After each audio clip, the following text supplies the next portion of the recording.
कृतनवद्बन्धं परं ब्रह्म नराकृते सौन्दर्यसार सर्वस्वं वन्दे नन्दात्मजं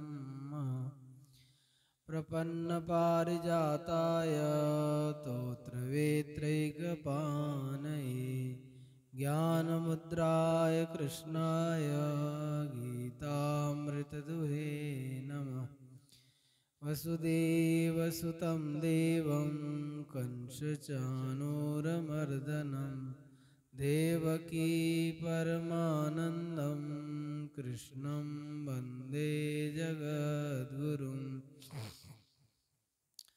वंशी विभूषितकरान्नवनीरदाभात् पीताम्बरादरुणबिम्बफलाधरोष्ठात् पूर्णेन्दुसुन्दरमुखादरविन्दनेत्रात् कृष्णात् परं किमपि तत्त्वमहं न जाने। नवजलधरवर्णं चम्पकोद्भासिकर्णं विकसितनलिनाश्यं विस्फुरन्मन्दहास्यं कनकरुचिदुकूलं चारुबरहावचूलं कमपि निखिलसारं नौमि गोपीकुमारम्। वन्दे मुकुन्दमरविन्दजलायदाख्यं कुन्देन्दुशङ्खदशनं शिशुगोपवेशम् इन्द्रादिदेवगणवन्दितपादपीठं वृन्दावनालयमं वसुदेवसुतं ध्येयं सदा परिभवग्नमभीष्टदोहं तीर्थास्पदं शिवविरिञ्चिनुतं शरण्यं वृत्यार्तिहं प्रणतपालभवाब्धिपोतं वन्दे महापुरुषते चरणारविन्दम्। प्रह्लाद नारद पराशर पुण्डरीक व्यासाम्बरीश शुक शौनक भीष्मदाल्भ्यान् रुक्माङ्गदार्जुन वसिष्ठ विभीषणादीन् एतानहं परमभागवतान् नमामि। राधाकरावचितपल्लववल्लरीके राधापदाङ्कविलसन्मधुरस्थलीके राधायशोमुखरमत्तखगावलीके राधाविहारविपिने रमतां मनो मे। वाञ्छाकल्पतरुभ्यश्च कृपासिन्धुभ्यैव च पतितानां पावनेभ्यो श्रीवैष्णवेभ्यो नमो नमः। मूकं करोति वाचालं पङ्गुं लङ्घयते गिरिं यत्कृपातमहं वन्दे परमानन्दमाधवम्। जय जय श्यामा जय जय श्याम जय जय श्री वृंदावन धाम। जय जय श्यामा जय जय श्याम जय जय श्री वृंदावन धाम। पावन राधे तेरो नाम पावन श्री वृंदावन धाम। पावन राधे तेरो नाम पावन श्री वृंदावन धाम। जय बरसानो जय नंदग्राम रावल गोकुलति अभिराम। जय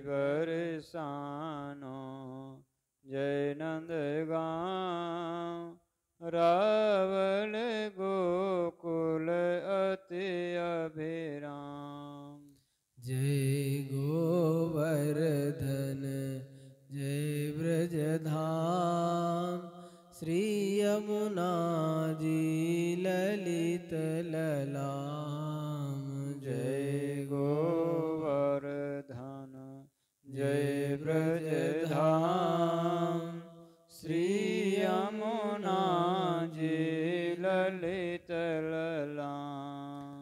यह जोरी अभी चल अभिराम हृदय विराजो आठों याम। यह जोरी अभी चल अभिराम हृदय विराजो आठों जाम। मेरी श्यामा मेरो श्याम मेरो श्री वृंदावन धाम। मेरी श्यामा मेरो श्याम मेरो श्री वृंदावन धाम। जय जय श्यामा जय जय श्याम जय जय श्री वृंदावन धाम। जय जय श्यामा जय जय श्याम जय जय श्री वृंदावन धाम। जय जय श्री वृंदावन धाम। जय जय श्री वृंदावन धाम। श्री वृंदावन बिहारी लाल की जय। श्री राधा रानी की जय। श्री यमुने रस रानी की जय। श्री ललित लाडली गोपाल लाल की जय। अनंत कोटि सर्व संत महात्माओं की जय। जय जय श्री राधे श्याम। भक्तवांछा कल्पतरु भक्तवत्सल शरणागत वत्सल अहेतुक करुणा वरुणालय हमारे ललित लाडली गोपाल लाल जी के अहेतुक कृपा करुणा से हम लोग भक्तमाल की चर्चा कर रहे हैं। पूर्व प्रसंग में हम लोग श्री बाबा माधव दास जी का चरित्र श्रवण किए और आज श्री पयहारी कृष्णदास जी का चरित्र श्रवण करेंगे। तो नाभा गोस्वामी ने जो पयहारी कृष्णदास जी का चरित्र 56 छंद में वर्णन किया उसका पाठ करेंगे। उसके बाद उसी अनुसार चरित्र श्रवण करेंगे। करे निर्वेद अवधि कलि कृष्णदास अन्न परिहरि पय पान कियो।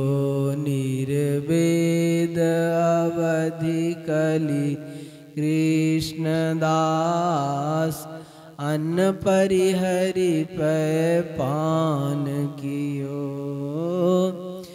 जाके सिर कर धर्यो तासु कर तर नहीं आर्यो।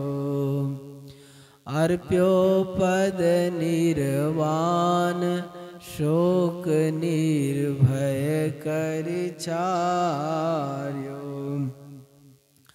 हाँ तेज पुंज बल भजन महामुनियोर धरेता।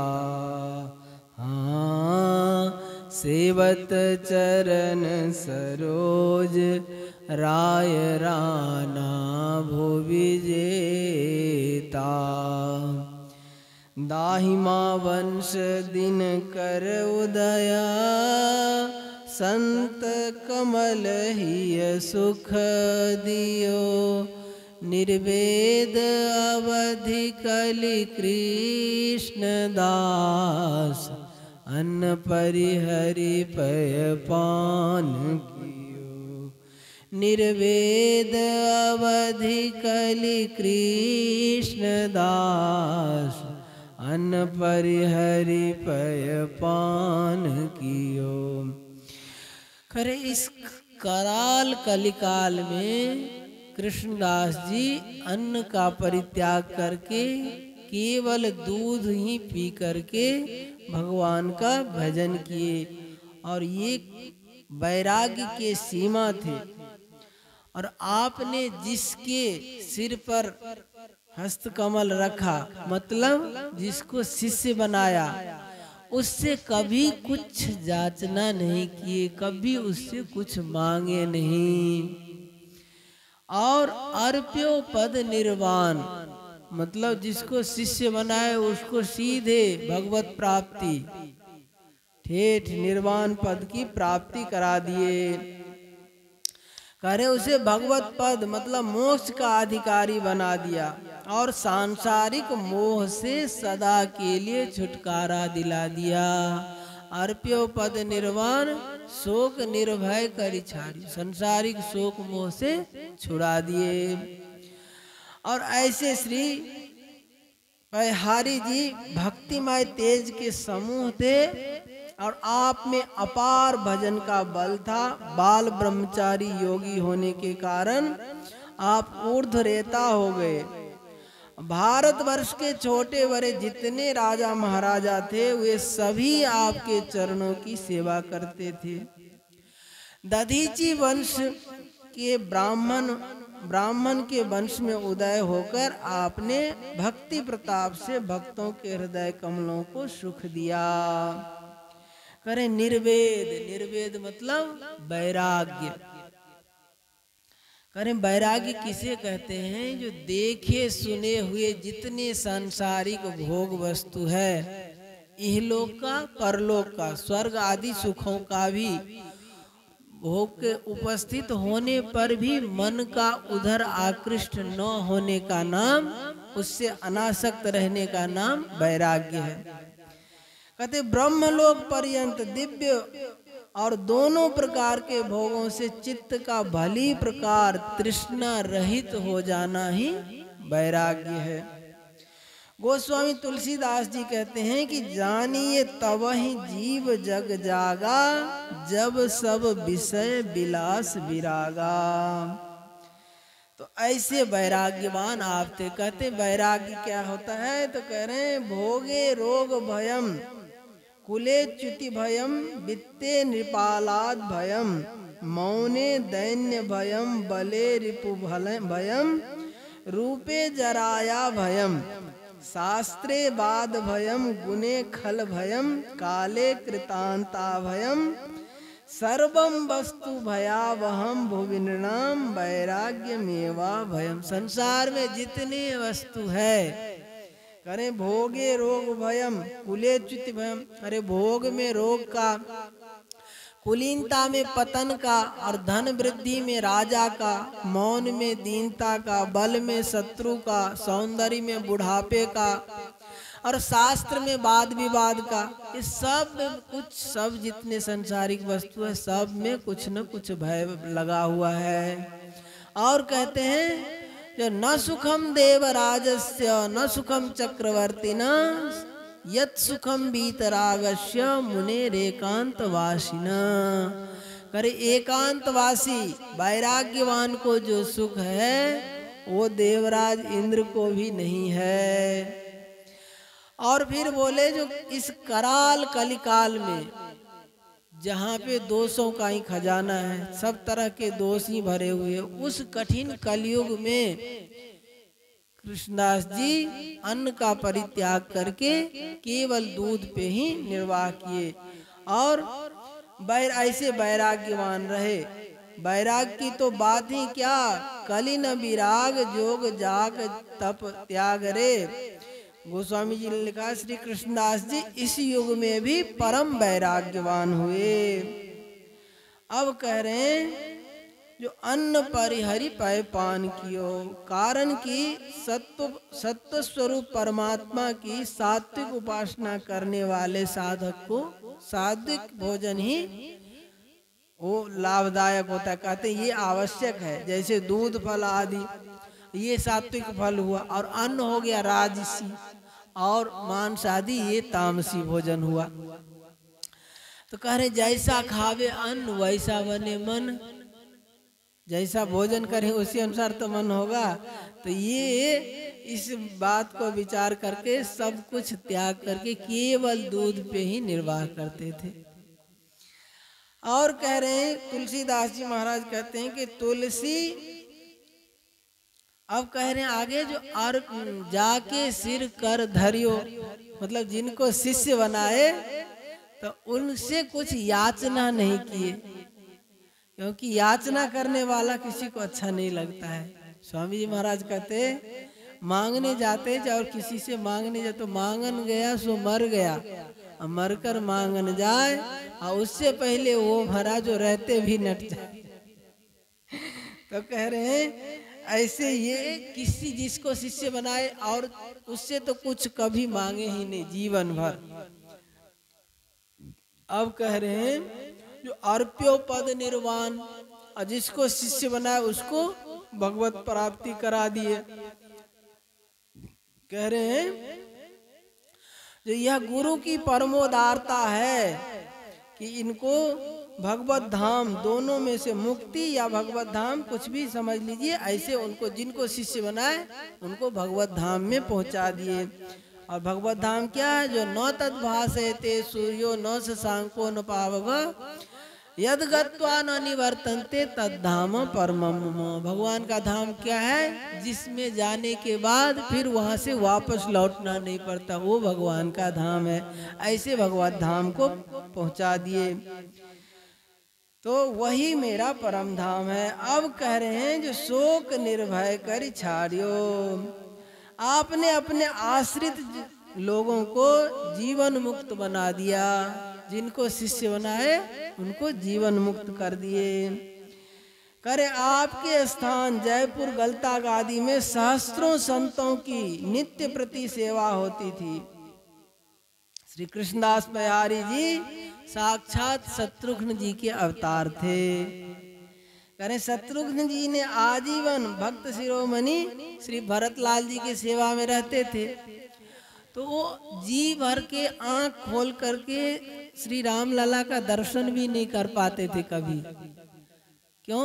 भरत जी के प्रति इतना निष्ठा रहता। कहते जो इनके से मतलब राम जी का नेत्र भरकर दर्शन नहीं करते थे, वे डरते थे कि कहीं मैं श्री राम जी की छवि देखकर शुद्धि बुद्धि खो गया तो फिर सेवा में त्रुटि हो जाएगी, संत सेवा में किंचित अंतराय न आ जाए, इस भाई बस श्री भगवत दर्शन को भी गौण समझना, ये संत सेवा निष्ठा की पराकाष्ठा है। तो श्री शत्रुघ्न जी इसके सर्वोच्च आदर्श हैं। श्री कृष्णदास जी इन्हीं के अवतार थे, अतः स्वयं बड़े भाव से संतों की सेवा करते थे।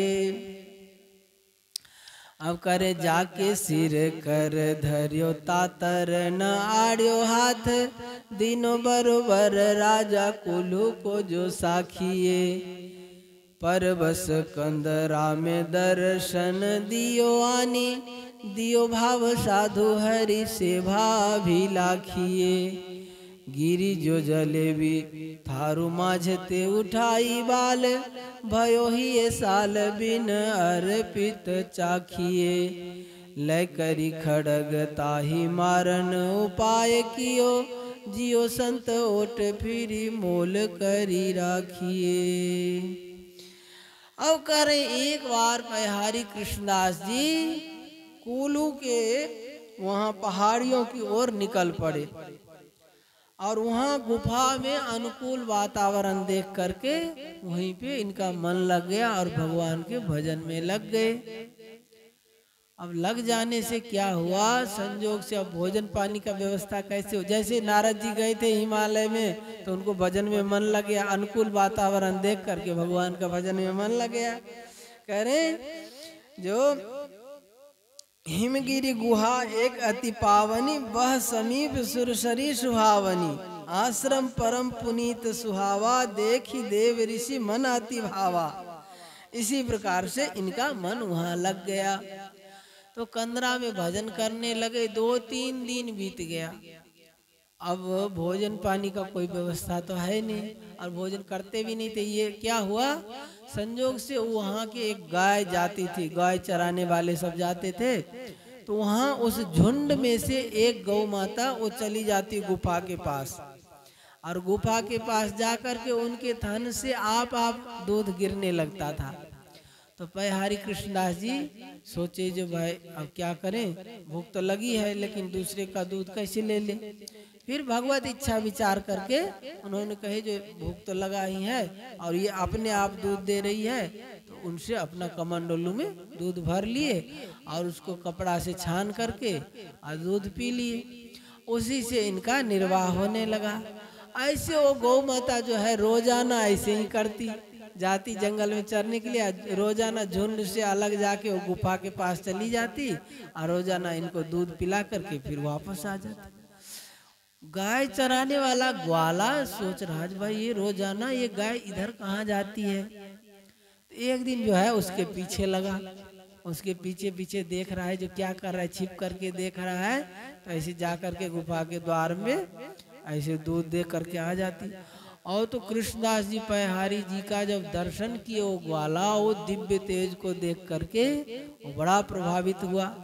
वो जा करके उनके चरणों में पड़ गया, कहा महाराज आप बड़ी कृपा किए, हमको जो है अधर्म से बचाए। आप ये गौ माता की बड़ी कृपा है जो आप यदि भूखे रहते हमारे यहाँ आकर के, यदि भूखे रहते तो हमको पाप लगता। तो ये गौ माता ने आपका जीवन रक्षा किए, बड़ी कृपा किया। और तो महाराज हमारे पास और बहुत गाय है, तो आप रोजाना हम आपका सेवा करेंगे, आप अच्छा भजन करो खूब बढ़िया से। और तो ये जो है कृष्णदास पयहारी जी महाराज उनके ऊपर बड़े प्रसन्न हुए। प्रसन्न होकर के कहीं कुछ वरदान मांगो, तो कहीं नहीं महाराज हमको कुछ नहीं चाहिए, हमको सब खूब धन धान्य संपत्ति पुत्र सब कुछ है, हमको कुछ नहीं चाहिए महाराज, आप तो बस भजन करो, हमको सेवा का मौका दो, हम सेवा करेंगे आपकी। तो उन्होंने फिर भी जिद किया जो है कुछ तो ले लो। तो उन्होंने कहा तो महाराज हमको कुछ नहीं चाहिए, लेकिन ज्यादा आग्रह किए। तो इन्होंने कहा जो महाराज हमारे राजा हैं उनको राज्य दे दीजिए, राज्य उनका दुष्टों ने हड़प लिया है, तो उस राजा हमारे राजा को राज्य मिल जाए। इन्होंने कहा अरे हम तो तुमको मांगने के लिए कह रहे, तुम दूसरे के लिए कह रहे हो अपने।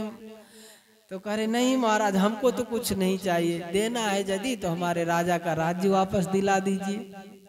अब ये सोचने लगे तो राजा जरूर धर्मात्मा होगा, तभी तो उनका प्रजा उनके लिए याचना कर रहे हैं। तब इन्होंने कहा जो जाओ राजा को बुला के ले आओ। और ग्वाला बड़ा खुश होकर के जा गया, राजा को बुला के लाया। राजा आया और इनके चरणों में प्रणाम करके और सब अपनी दुखड़ा सुनाए, कैसे दुष्टों ने राज्य हड़प लिया था। तब इन्होंने कहा जो ऐसा करो, तुम एक घोड़ा पर चढ़ के आया था तो कहीं घोड़ा पे चढ़ करके घूमो, जितना दूर तक घूमोगे उतना दूर तक तुम्हारा राज्य हो जाएगा। एक ये कथा आती है। दूसरा कथा ये आती है जो पहाड़ के टीला पे, कहीं जो पहाड़ के टीला पे चढ़ जाओ और चारों तरफ दृष्टि घुमाओ, जहां तक तुम्हारी दृष्टि जाएगी उतना तक तुम्हारा राज्य हो जाएगा। तो इसी प्रकार राजा ने वैसा ही किया। और फिर उसके बाद राजा ने आपकी आज्ञा का पालन किया और सचमुच थोड़े से सिपाहियों को लेकर राजा ने आक्रमण किया और विरोधी लोग हार गए, फिर इनका राज्य हो गया। अब क्या हुआ, आप फिर जब राज्य हो गया तो फिर से आपके शरण में आया हो राजा पयहारी कृष्णदास जी के चरणों में फिर से आकर के, और उन्होंने संत सेवा और भगवत भजन का उपदेश दिया। तब हुए राजा के यहाँ, अब राजा के वहाँ खूब हरि साधु सेवा होने लगा, संतों की सेवा होने लगा। अब कह रहे हैं एक दिन की बात है, वहाँ राजा के वहाँ ठाकुर जी का सेवा हो रहा था। तो ठाकुर जी को भोग लगने के लिए अमनिया थाल जा रहा था, तो थाल में से एक जिलेबी गिर गया नीचे, और राजा का छोटा सा बालक था वो लेकर के उठा के उसको खा लिया। और खाते ही जो है राजा बड़ा कुपित हुआ, जो इसने जो है अमनिया चीज खा लिया, और तुरंत तलवार लेकर के अपने बेटा को मारने के लिए दौड़े। अब वहाँ पे संत थे, तो संत जो है उनको बालक को ले लिए गोद में और कहे जो नहीं ये हमारा बालक है, इसको आप नहीं मार सकते। तो फिर राजा चुप हो गए, कहे जो आपका बालक है तो छोड़ दिए। अब कह रहे हैं जैसे अनिवेदित भोजन, ये बालक जो है भगवान को अर्पित, बिना अर्पित ही भोजन अमनिया कर लिए ना, इसके ऊपर दृष्टांत देते। एक मधुकरिया बाबा जी थे और रोजाना मधुकरी करके लाते थे और ठाकुर जी को भोग लगा करके फिर प्रसाद पाते थे। तो एक दिन की बात है, संजोग से भिक्षा में बड़ा सुंदर पदार्थ मिला था, स्वादिष्ट। वो जब क्या हुआ, उनको भूख बहुत जोर से लगा हुआ था, तो जहाँ मुंह में डाले वो चट जो है भीतर चला गया। अब जब 2-4 ग्रास ले लिए तब याद है ओहो ठाकुर जी को तो भोग ही नहीं लगाया। अब बड़े नाराज हुए, अब क्या किया, अपने गाल को थापर मार रहे, इधर से इधर मारते मारते लहू लुहान हो गए। तो अब ठाकुर जी आके प्रकट हुए, कहे क्या हुआ, ऐसे क्यों कर रहे हो? कि प्रभु हम जो है बिना अर्पित किए ही भोजन कर लिए। तो कहे जो रोजाना को अभी अभी जो है अब भोग लगा दो, अब 2-4 ग्रास तो ले लिए सो ले लिए, अब जो है अब भोग लगा दो। कि प्रभु अब तो झूठी हो गई। तो ठाकुर जी कह रहे हैं जो रोजाना कौन सा तुम अवनिया लगाते थे, ब्रजवासी के वहां से भिक्षा ही मांग के लाते थे। अब भिक्षा में क्या मिलता था, सब लोग खा पी के जो बचता तो बाबा जी के लिए रख देते थे। तो अब कौन सा जो अमनिया था तो वही लगा दो। अरे रोज तुम कौन से अमनिया लगाते थे, गांव के लोगों के खाने पीने से जो बच जाई वो बाबा के लिए रख देते थे। इस प्रकार से इन्होंने राजा के जब बेटा ने खाने लगे तो उन्होंने संत ने बचाया। इस पर एक और दृष्टांत देते, कहते हैं चक्रिक भील का। चक्रिक भील था, वो क्या करता था, एक जंगल में एक टूटा फूटा मंदिर था और वो ज्यादा कुछ सेवा पूजा जानता नहीं था, शास्त्र पुराण तो जानता नहीं था। उनको मन में इतना ही भक्ति था कि भाई जो कुछ मिले भगवान को निवेदित करके फिर भोजन करना। संजोग से देखता वन में भी जो फल अच्छा अच्छा लगता तो ठाकुर जी को पहले भोग लगा देता, तो उसको बाद में खाता। एक दिन संजोग से बड़ा मीठा फल था, वो चखने लगा कि चखते चखते चट उनके गले के नीचे घुस गया। और गले के नीचे घुस गया तो बस गला पकड़ लिया। वो कहा जो नीचे नहीं जाए, और वो एक अपना कुल्हाड़ी लेकर के गला काटने लगा। और काट करके गला काट दिया और काटने से फिर बेहोश हो गया, गिर गया। अब ठाकुर जी प्रकट हुए, वो ठाकुर जी प्रकट हुए और प्रकट हो करके कह रहे जो प्रभु को भोग लगाए और मैं खा जाऊं ये उचित नहीं। तो एक हाथ से अपना गला बड़े जोर से दबाए और दूसरे से फल पेट में न जाए और वमन करने का क्रिया की, उल्टी करना चाहे लेकिन उल्टी नहीं हुआ। तो उन्होंने गला काट करके और फिर मूर्छित होकर गिर पड़ा।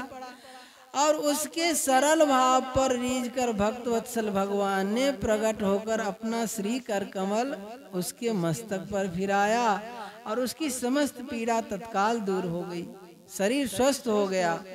वह भगवान का दर्शन कर निहाल हो गया। भगवान ने पिता की भांति उसको बड़ा प्यार किया और अविचल भक्ति का वरदान देकर अंतर्ध्यान हो गए। अब कह रहे हैं जो बिना अर्पित किया हुआ भोजन करने से क्या होता है। कह रहे हैं जो बिना अर्पितम तु गोविंदे भोजनम कुरते यदि स्वान विष्ठा समम चान्नम तोयम च सूर्या समम। समझे नहीं समझे? कह रहे बिना अर्पित भोजन करने से क्या होता है, भोजन यदि करते तो स्वान विष्ठा कुत्ते के टट्टी के तरह हो जाता है, और पानी जो बिना अर्पित पीते हैं वो मदिरा पान के समान हो जाता है। इसीलिए जब राजकुमार ने राजकुमार को मारने के लिए तलवार लेकर चले तो एक संत ने उनको गोदी में ले लिया, कहा जो ये हमारा बालक है। तो राजा को कहे जो राजा जब आप सब सामग्री को भगवान का मानते हैं तो बेटा क्या भगवान का नहीं है, बेटा भी हमारा है।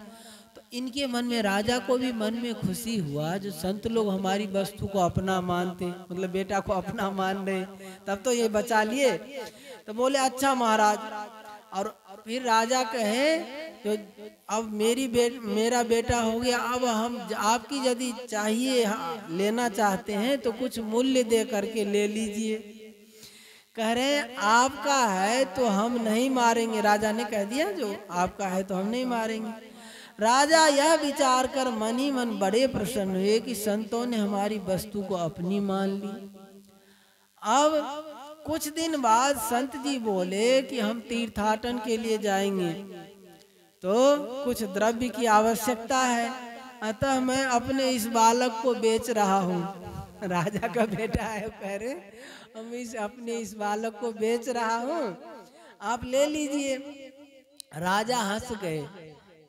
संत जी को इच्छित द्रव्य देकर विदा किए और संत की ओट से लड़के की जान बच गई। तभी तो गोस्वामी तुलसीदास जी विनय पत्रिका में कहते हैं कि बड़े ही की ओट बलि बाँची आए छोटे हैं, चलत खड़े के संग जहां तहां खोटे हैं। इस प्रकार एक भगवत भागवत विमुख मनुष्य ने जीवन भर संतों की निंदा की। अंत समय में जब उसको यमराज के दूत लेकर के जाने लगे तो रास्ता में एक संत की कुटिया थी, तो उसका नियम में इतना पक्का था, वो कहा यमदूत को कहा रुको थोड़ा, हम नियम पूरा करके आते हो। संत को गाली दे के आते दो चार। कर यमदूत तनिक रुके और जब वह गाली दे लिया तो पुनः ले चलने लगे। संत ने पूछा यह कौन है, तो यमदूतों ने कहा आपका निंदक है। तो जब कह दिए जो आपका निंदक है, यह आपका है कह दिए, तो संत ने यह सुनते हैं यह मेरा है, झपट कर उस जीव को यमदूत से छीन लिए और बोले यह निंदक ही तो है, निंदक हो तो क्या है, हमारा तो है। ऐसे दयालु संत होते हैं कि निंदा करने वाले के संबंध मानकर उसकी रक्षा करते हैं। फिर ऐसा करने वाले के लिए तो कहना क्या, सेवा करने वाले के लिए तो कहना ही क्या। अब कह रहे हैं एक बार कैलाश गए हुए थे गरुड़ जी महाराज कैलाश गए थे और उन्हें देखकर नागों ने फुफकारा। शंकर जी के वहाँ नाग सब रहते हैं सांप, वो फुफकार रहे थे। तब वे बोले तुम लोग महादेव जी की ओट लिए हो, शंकर भगवान है इसलिए तुम्हारी खैर है, नहीं तो अब सांपों का क्या चले, गरुड़ जी तो सबको खा ही जाते ना। तुम्हारे शंकर भगवान के पास हो इसलिए बचे हो, इसी से बच रहे हो। यदि अलग होकर फुफकारो तो मैं अभी सबकी बोलती बंद कर दूं। अब करे नृप सुत भक्त बड़ो अबलो विराजमान, साधु सन्मान में न दूसरो बखानिए। करे वो जब ये भक्तमाल लिखा जा रहा था, प्रियादास जी महाराज जी जब टीका कर रहे थे भक्तमाल की, तो वो राजा का बेटा उस समय में वर्तमान था, जिंदा था। तो कह रहे वो ऐसे सेवा करते थे संतों की, उसके समान दूसरा सेवा करने वाला नहीं था। करे नृप सुत भक्त बड़ो अबलो विराजमान, उस समय में जब टीका पुस्तक लिखा जा रहा था उस समय विराजमान थे। और साधु सन्मान में न दूसरो बखानिए, उनके समान साधु सेवा करने वाला दूसरा नहीं था। संत बधु गर्भ देखी उभय पनवारे दिए, कही अर्भ इष्ट मेरो ऐसी उर्मानी आनिए। को बेसधारी सो व्यापारी पगदासीन को, कही कृपा करो कहा जाने और प्राणिये। ऐपे तजी देवो क्रिया देखी जग बुरो होत, ज्योति बहुदई दाम राम मति सानिये। कह रहे एक बार की बात है, एक बार अपने भंडारे की पंक्ति में जो संतों की सेवा करते थे राजा के पुत्र, तो वो पंक्ति में एक वैष्णव के साथ उनकी पत्नी आई और पत्नी के पेट में बच्चा था, तो उन्होंने 2 पत्तल लगाया उसके लिए, एक गर्भ के बालक के लिए और एक उनके लिए।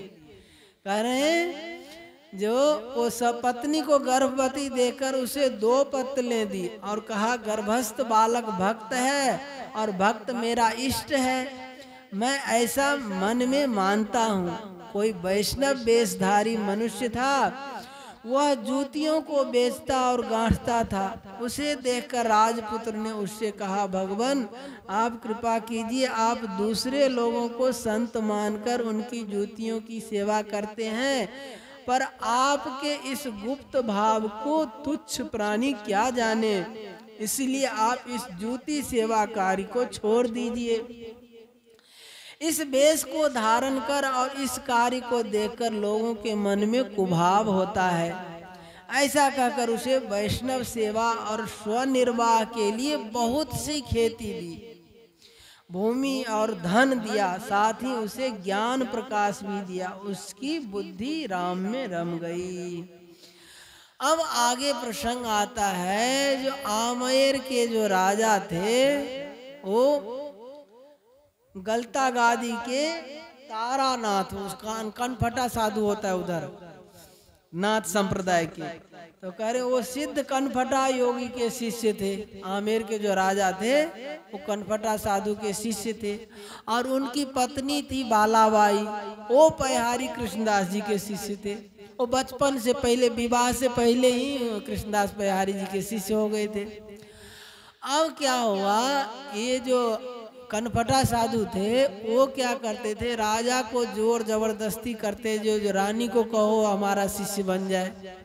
अब वो थे कृष्णदास जी के शिष्य, तो एक बार कहे तो रानी ने मना कर दी, फिर दोबारा राजा के द्वारा जोर दिलवा करके कह रहे जो नहीं कहो हमारा शिष्य बन जाएंगे, तो तुम उन्हें जोर देकर शिष्या बनने के लिए बाध्य करो।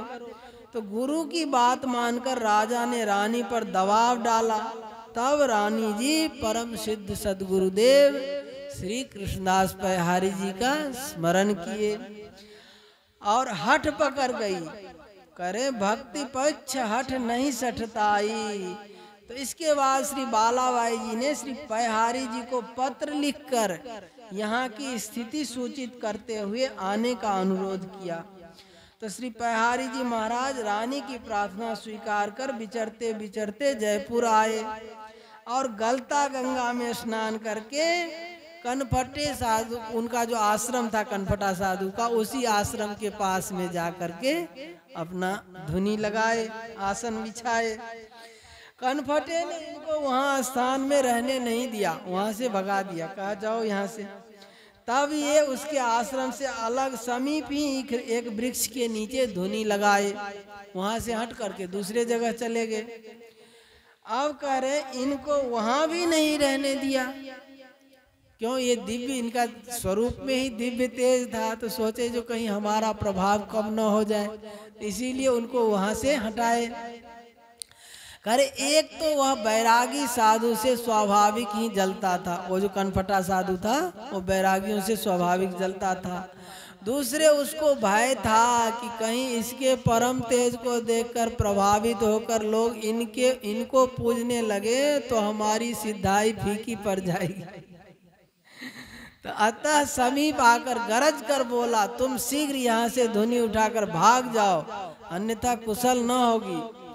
श्री पयहारी कृष्णदास जी बड़ी शांति पूर्वक जलती हुई धुनी जो था ना अग्नि को अपने कपड़ा में उठा लिए, कपड़ा में ऐसे उठा करके वो अग्नि को ले करके और साफी में बांध कर चुपके से वहां से चल दिए। वहां से दूर जाकर जंगल में धुनी लगा, और दूर जाके जंगल में जाके अपना धुनी लगाए। कनफटे ने देखा कि यह भी कोई भारी सिद्ध है, अब तो कपड़ा में आग को बांध लिए तो सिद्ध तो है ही, तो उन्होंने सोचा ये भी कोई बड़ा सिद्ध मालूम पड़ता है, अगर कहीं जंगल में जम गया तो वो भी कंटक है। वो कह रहे तो हम दो कोड़ी के भी नहीं रह जाएंगे, यदि वहां पे भी इनका जम गया तो हमको तो कोई पूछेगा नहीं। तब इन्होंने क्या किया, वह दुष्ट सिद्ध बल से क्या हुआ, बाघ बन करके इनके ऊपर झपटा। पयहारी कृष्णदास जी के समीप आकर गरज कर डराने लगा, परंतु जब गरजने से नहीं डरे तब उन पर बड़े जोर से गर्जन करके झपटा भी। तब श्री पयहारी कृष्णदास जी ने कहा कि गधे की तरह रेंग रहा है, भला द्वार पे आए हुए अतिथि को इतना भी सम्मान नहीं होता है, भगा रहे हो यहाँ पे तो विश्राम करने नहीं देता, बाहर वृक्ष के नीचे भी नहीं रहने दिया और यहाँ जंगल में आकर के भी विघ्न करता है। तू जो है बाघ होने योग्य नहीं है, जा तू गधा बन जा। तो उसको जो है कृष्णदास पयहारी जी गधा बना दिए। अब पयहारी जी के इतना कहते हैं वो तुरंत जो है वो गधा बन गया। अब वह देखकर सभी कनफटे, बड़े भी उनके बहुत सारे शिष्य थे, वो शिष्य सब देखे जो हमारे गुरुजी कनफटे, वो गधा बन गए। इतने में क्या देखते हैं, सबके कानों में से मुद्रा निकल कर पयहारी कृष्णदास जी के पास इकट्ठा हो। वो सब कान में इतना छेद छेद करके वो लटकाए रहते, तो सबका कान फटा जो है वो निकल के पयहारी कृष्णदास जी के पास जाने लगे। और सभी सिद्ध कनफटे योगी जोर लगाकर हार गए, परंतु वे न तो अपनी मुद्रा ही संभाल सके और न ही अपने गुरुजी को गधा से मनुष्य बना सके। सर्वत्र सोहरत मच गई, आमेर नरेश पृथ्वीराज जी। और वो राजा का रोजाना का नियम था, जो गुरुजी के पास आके उनको प्रणाम करना, चरणामृत लेना। अब जब गुरुजी के पास आए तो गुरुजी तो गधा बने हुए। अब कह रहे हैं जो जब उन्होंने यह समाचार सुना तो वे बड़े ही दीन होकर श्री पयहारी दास जी, कृष्णदास जी के चरणों में पड़कर अनुनय विनय किए कि महाराज, और जो भी उचित दंड देना चाहें सो हमें स्वीकार है, परंतु हमारे गुरुजी को गधा से मनुष्य बना दीजिए। तो श्री पयहारी जी ने कहा अच्छा जाओ उन्हें लिवा लाओ। तो उन्होंने कनफटे लोग सब और शिष्य सब से कहे महाराज हम कहाँ मिलेंगे वो। तो कहे जो जाओ देखो हमें उन्हें कहाँ पाएंगे। तो आपने कहा देखो कहीं गधों में मिलकर घास चढ़ रहा होगा। तब उन्होंने पूछा पहचानेंगे कैसे, तो हमारे गुरुजी को कैसे पहचानेंगे। तो आपने कहा ध्यान से देखना उसका एक कान फटा होगा। तो कनफटे गए और खोज कर कान पकड़ कर के ले आए।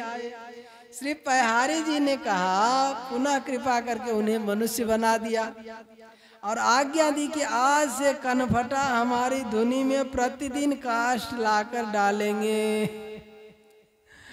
वो एक नरहरियानंद जी का चरित्र आता है ना, नरहरियानंद जी थे, वो एक दिन बारिश हो गया, वो संतों की सेवा करते थे। एक दिन बारिश हो गया तो लकड़ी का कोई व्यवस्था नहीं हुआ, तो कुल्हाड़ी लेकर के वहाँ समीप में देवी का मंदिर था, तो देवी का मंदिर का चौखट उखाड़ करके ले आए और उससे जला करके संतों की सेवा किए। और उसके देखा देखी जो है एक और पड़ोसी थे, वो कहे देखो हाँ तो वो जो है वो भी अपने पति को उकसाए, जो कहे जो देखो तुम जो है क्या करते हो, वो देखो जा करके वहाँ से देवी को वहाँ से ले आए, तुम भी जाओ ले आओ। अब ये जब गया लाने के लिए तो देवी साक्षात प्रकट हो, उसको उठा के पटक के छाती के ऊपर खड़े हो गए, यहाँ उसका देखा देखी करता है। तो ऐसे ही वो बदले की बेगार मून उसके सिर डारी। वो क्या हुआ, देवी ने कह दिया, जब कहीं जो उसका प्राण जाने लगा तो कहीं कैसे रक्षा हो, तो देवी ने कहा जो अब रोजाना उनके घर में नरहरियानंद जी के वहाँ लकड़ी का गट्ठर पहुँचाना, यही तुम्हारा सेवा, अब जाओ। तो ऐसे ही पयहारी कृष्णदास जी के धुनी में ये सब कनफटे योगियों को कहे जो सब लोग तुम ला करके लकड़ी दोगे। हाँ आज ही वहाँ गलता गादी पे है। तो कर कहे रे सब डालेंगे, मेरी धुनी चेताएंगे, और सब ने आज्ञा सिरोधार की। आज तक कनफटा उस आज्ञा का पालन करते हुए पयहारी जी की धुनी में लकड़ी डालते हैं। इस प्रकार श्री पयहारी जी का परम पावन सुयश आज तक जगमगा रहा है। श्री पृथ्वीराज जी ने देखा कि जब हमारे कनफटा गुरु अपना ही उद्धार करने में समर्थ नहीं है तो मेरा क्या उद्धार करेंगे। तो उन्होंने भी, गुरु तो समर्थ होना चाहिए, अतः पृथ्वीराज जी ने भी सर्वतो भावेन सर्वस्व समर्पण पूर्वक श्री पयहारी जी के शिष्य बन गए। और श्री पयहारी जी ने भी इनके ऊपर खूब कृपा की। श्री पयहारी दास जी का चरित्र में और रघुराज सिंह जी ने लिखा है, राम रसिकावली में लिखते हैं कि एक बार पहारी जी ने एक बृहद भंडारे का आयोजन किया था। उसमें भारत के सभी प्रसिद्ध सिद्ध संत महंतों को आमंत्रित किया गया था। 2 साधु कांचीपुरी के स्वामी को निमंत्रण देने गए थे। श्री स्वामी जी ने भंडारे में सम्मिलित करने के लिए 500 रुपये दिए। जब वे दोनों साधु लौट रहे थे तो आमेर के बाजार में एक रूपवती वेश्या को देखकर मोहित हो गए। रुपये पास में थे ही वेश्या के पास जाकर बोले, हम 4 घड़ी रात गए आएंगे और प्रचुर धन राशि देकर समागम सुख लेंगे। निश्चित समय पर साधु गए तो जरूर, परंतु उन्हें वेश्या का घर नहीं मिला। उधर विलम्ब होने पर वेश्या भी साधुओं को ढूंढने लगी, परंतु न पा सकी। दोनों को ढूंढते रहे, रात भर मिला ही नहीं। प्रातः काल होते होते उनकी मोह निशा भी दूर हो गई और विज्ञान रूपी सवेरा हो गया था। साधु और वेश्या दोनों श्री पहारी जी के शरणागत होकर के सच्चे साधु बन गए। तो इस प्रकार श्री पहारी जी का चरित्र यहाँ संपन्न है। और आज सुबह प्रार्थना में जो स्वामी जी महाराज ने सत्संग सुनाया वो बात बता रहे हैं। स्वामी जी महाराज ने बताया जो सावधान रहने की बहुत आवश्यकता है। महाराज जी ने कहा, एक कल्याण लेख निकलता था, उसमें लिखा था, पहला शीर्षक था सावधान। जिस उपाय से, जिस संग से, जिस गुरुजी से हमारा भजन बढ़ता हो, हमारा सत्संग में उन्नति होता। उन्नति किसको कहते हैं? सांसारिक लौकिक उन्नति को उन्नति नहीं कहा जाता है। आपका मन, आपका भाव, आपका आचरण ये पवित्र हो रहा है। जहाँ पे रहने से, जिस संग में रहने से, जिस गुरु का संग करने से, जिस उपाय से भजन में वृद्धि होता है उस उपाय को करना चाहिए। जहाँ पे लगता है जो हमारा भजन नहीं हो रहा है तो उसको त्याग देना चाहिए। स्वामी जी महाराज ने कहा, हम देखे, हम किए हैं जीवन में, हम बहुत जगह जहाँ पे लगा है हमको जो हमारा उन्नति नहीं हुआ तो हमने छोड़ दिया है उसको। और छोड़ करके फिर सेठ जी के पास आए। सेठ जी के पास बहुत वर्षों तक रहे। स्वामी जी महाराज 40-45 वर्ष तक सेठ जी के पास रहे। कई प्रश्न भी, उलझन वाला प्रश्न भी आता था तो हमने पूछ करके उसका समाधान किया। और फिर हमको उस समय में वैसा कोई नहीं दिख रहा था, कोई संत में ऐसा जानकार, गीता के कर्म योग के, ज्ञान योग के, भक्ति योग के सारे शंकाओं का उनका कल्याण में लेख आता था। तो उसको पढ़ करके स्वामी जी को लगा जो नहीं, ये महापुरुष हैं, जीवन मुक्त हैं। तब जाकर के सेठ जी के शरण में आए। तो स्वामी जी महाराज आज यही बता रहे थे कि जिस उपाय से, कह रहे हैं जो गीता जी के 6 अध्याय के 22वें नंबर श्लोक में है कि यम लब्ध्वा चापरम लाभम मन्यते नाधिकम तथा यस्मिन् स्थितो न दुखेन गुरुनापि विचाल्यते। करे जिस लाभ को प्राप्त करने के बाद और उससे कुछ विशेष लाभ है ऐसा मानने भी नहीं आता है। और जिस स्थिति पर पहुंच जाने के बाद भयंकर से भयंकर दुख आने पर भी हम उससे विचलित नहीं होंगे, वैसा स्थिति हम लोग प्राप्त कर सकते हैं। एक होता है उसको प्राप्त करने के बाद हो जाता है क्या, कृत्य हो जाते हैं, ज्ञातव्य हो जाते हैं, प्राप्तव्य हो जाते हैं। क्या होता है, एक करना होता है, एक जानना होता है, एक पाना होता है। कर्मयोग, ज्ञान योग, भक्ति योग, 3 योग भगवान योगास्त्रयो मया प्रोक्ता नृणाम श्रेयो विदित सेया। भागवत में भगवान ने अपने जीवों के कल्याण के लिए 3 मार्ग बताए, कर्मयोग, ज्ञान योग, भक्ति योग। कर्मयोग से करने का जो है और कुछ करना बाकी नहीं रहेगा, और ज्ञान योग से और कुछ जानना बाकी नहीं रहेगा, भक्ति योग से कुछ पाना बाकी नहीं रहेगा। तो ऐसी स्थिति हम लोग प्राप्त कर सकते हैं, लेकिन जो है उस तरफ हम लोग ध्यान नहीं देते हैं, लापरवाह बेपरवाह करते। समय बीत रहा है उसका कोई ध्यान नहीं है। हम जो है जैसे मतलब एकदम गफलत में हमारा समय जा रहा है, हमको होश नहीं है।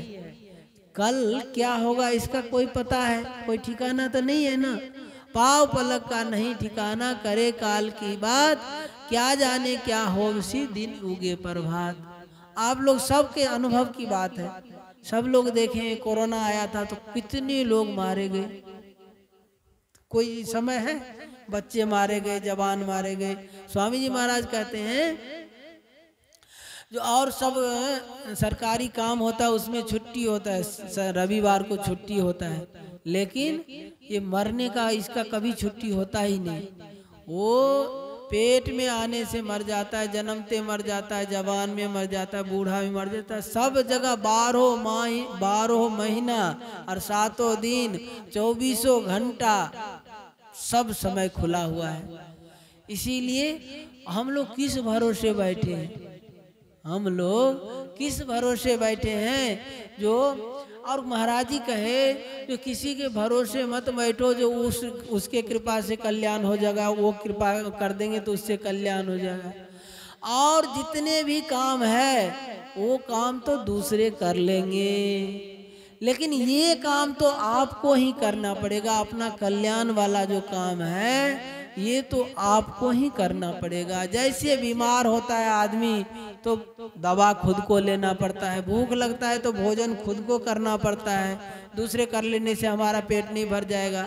इसी प्रकार जो जैसे शरीर निर्वाह के लिए भोजन जल आवश्यक है, ऐसे ही अपने आत्मा के लिए, अपना उद्धार सुधार के लिए भजन और सत्संग आवश्यक है। भजन सत्संग क्या है? भोजन पानी की तरह। जैसे शरीर निर्वाह के लिए भोजन और जल अत्यंत आवश्यक है, उसके बिना हम जी नहीं सकते। इसी प्रकार कहते सत्संग कब तक करें? अरे सत्संग में तो बात सुने, वही बात तो रोजाना होता है। क्या कौन सी नई बात है? नई बात नहीं। आप ध्यान से देखेंगे तो रोजाना ही नई बात होती है, रोजाना कुछ न कुछ विशेष होता है। जो ध्यान से सुनता है उसको पता लगता है। और लोग जब कहते अरे क्या है, वही तो बात है, हम लोग पाप नहीं करना, अन्याय नहीं करना। अब कहते हम लोग तो करते ही नहीं पाप, झूठ बोलते नहीं और अन्याय करते ही नहीं, पाप करना, हमको क्या जरूरत है सत्संग का? अरे सत्संग करो तो पता लगेगा क्या होता है। तो इसीलिए स्वामी जी महाराज कह रहे हैं तो जहाँ पे रहने से आपका भजन बने, जिस संग में जाने से आपका भजन बने, उस संग में जाकर के आप अपना भजन को बढ़ाओ। हमारा उन्नति हो रहा है कि नहीं आप खुद देखो, विचार करके देखो। हमारे में काम आसुरी संपत्ति कम हो रहा है, काम क्रोध लोभ मोह मद मत्सर इसका कम हो रहा है, और दैवी सद्गुण हमारे में आ रहा है कि नहीं? तो यदि दैवी सद्गुण आ रहा है, आसुरी संपत्ति का नाश हो रहा है, तब तो हमारा उन्नति हो रहा है। नहीं तो जहाँ पे आप संग में आप खुद विचार करके देखो, यदि ये नहीं हो रहा है तो हमारा तो हानि हो रहा है। तो इसीलिए यदि हानि हो रहा है तो उस संग का त्याग करके जहाँ पे आपके दृष्टि में, स्वामी जी महाराज तो कहते थे जहाँ पे जाने से आपको स्वतः स्वाभाविक शांति मिले, बिना पूछे ही आपके शंकाओं का समाधान हो जाए, तो वो संग आपके लिए अच्छा है। तो इस स्वामी जी महाराज वही बता रहे थे, आज मनुष्य शरीर मिला है, ऐसा मौका मिला है, बार बार नहीं मिलता है ऐसा मौका। जैसे बड़े कोई सरकारी पद पे किसी को काम दिया जाता है तो उसको सारी सुविधाएं दी जाती है, उसको रहने के लिए मकान दिया जाता है, गाड़ी दे जाता है, उसके गार्ड दिया जाता है, उसके रखवाली के लिए सारी व्यवस्था की जाती है ना। सरकारी काम कोई देते हैं तो उसको अधिकारी को सारी व्यवस्था होता है। ऐसे ही मनुष्य शरीर मिला है हमको अपने कल्याण के लिए, तो भगवान ने हमको सारी सामग्री दे रखी है। हम लोग सोचते क्या, जो ऐसा समय नहीं मिला, ऐसा संग नहीं मिला, अरे ऐसा हो जाता तो हम भजन करते, वैसा हो जाता तो हम भजन करते। ये सब केवल बहाना है। सबके पास भगवान ने सब सामग्री दे रखी है, तो बस केवल अपने उसका सदुपयोग करना है। आपको पास समय दिया है, समझ दिया है, सामर्थ्य है, सब कुछ आपको दे करके भगवान ने भेजा है। जैसे जेल में होता है जेली, कैदी होता है, और उसका एक जेलर होता है, सबका देखभाल करने वाला। ऐसे 84 लाख योनि है, 84 लाख योनि में एक मनुष्य ऐसा है, वो सबकी सेवा करने वाला, सबसे ज्यादा समझदार मनुष्य होता है। उसको भगवान ने बहुत विवेक दे रखा है। और सब जितने जंतु, जीव जंतु प्राणी है 84 लाख योनियों का, उसको इतना ही विवेक है खाने पीने का। पशु पक्षी होता है जो अखाद्य होगा, जिसमें जहरीला चीज होगा वो नहीं खाएगा, वो सूंघ करके पता लग जाता है उसको खाने पीने तक का ज्ञान है। लेकिन मनुष्य को आगे पीछे तीनों लोगों, तीन जन्मों तक का भी इसको ज्ञान है। आगे कौन सा कर्म किए जिससे मनुष्य शरीर मिला, आगे अभी कर्म करेंगे तो कहाँ जाएंगे, इतना विवेक दे करके भगवान ने भेजा है। जब गर्भ में बालक रहता है तो भगवान से यही प्रार्थना करता है, हे प्रभु यहाँ इस बहुत कष्ट है, यहाँ से आप निकाल दो तो आपका ही भजन करूँगा। लेकिन जब वहाँ से निकलता है तो इतना भयंकर कष्ट होता है, सब भूल जाता है। अभी नए नए अपने मन से सोच करके ये कर्तव्य है हमारा, ये कर्तव्य है, ये कर्तव्य को पालन करते करते परम कर्तव्य को भूल जाता है। तो इसीलिए महाराज जी कह रहे हैं सावधान रहो, बहुत सावधानी की आवश्यकता है। जहाँ से आपके साधन में उन्नति हो उसमें लग जाओ, और जहाँ पे उन्नति नहीं हो रहा है तो उस संग का त्याग कर दो। जैसे भी हो, समय का कोई पता नहीं, कब समय चला जाएगा बिल्कुल कोई ठिकाना नहीं, इसलिए सावधान हो जाओ। तो महाराज जी आज एक सावधानी के ऊपर बता रहे थे। नारायण नारायण नारायण। मेरो जरूर जरूर। मेरो वृंदावन वृंदावन वृंदावन, मेरो वृंदावन वृंदावन वृंदावन, प्यारो वृंदावन वृंदावन वृंदावन, प्यारो वृंदावन वृंदावन वृंदावन, जीवन वृंदावन वृंदावन वृंदावन, जीवन वृंदावन वृंदावन वृंदावन, सर्वस्व वृंदावन वृंदावन वृंदावन, सर्वस्व वृंदावन वृंदावन वृंदावन, विश्राम वृंदावन वृंदावन वृंदावन, विश्राम वृंदावन वृंदावन वृंदावन, लता लता सब कल्प तरु, लता लता सब कल्प तरु, पारिजात सब फूल, पारिजात सब फूल, सहज एक रस रहत है, सहज एक रस रहत है, झलकत यमुना कोल, झलकत यमुना कोल, मेरो वृंदावन वृंदावन वृंदावन, मेरो वृंदावन वृंदावन वृंदावन, प्यारो वृंदावन वृंदावन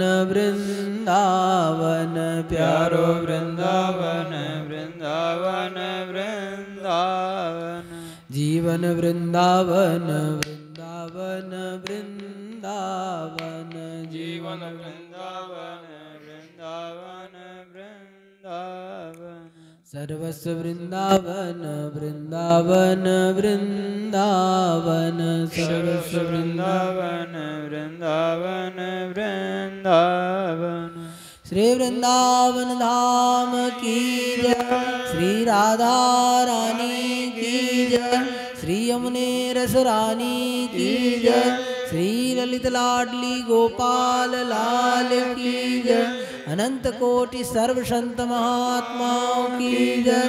जय जय श्री राधे श्याम। हे नाथ हे नाथ हे मेरे नाथ हे मेरे नाथ मैं आपको भूलूं नहीं। मैं आपको भूलूं नहीं। हे मेरे नाथ हे मेरे नाथ हे मेरे प्राणनाथ हे मेरे प्राणनाथ कोई भी आपको भूले नहीं। कोई भी आपको भूले नहीं। हे मेरे प्यारे हे मेरे प्यारे हे मेरे प्राण प्यारे हे मेरे प्राण प्यारे कोई भी अपने आप को भूले नहीं। कोई भी अपने आप को भूले नहीं।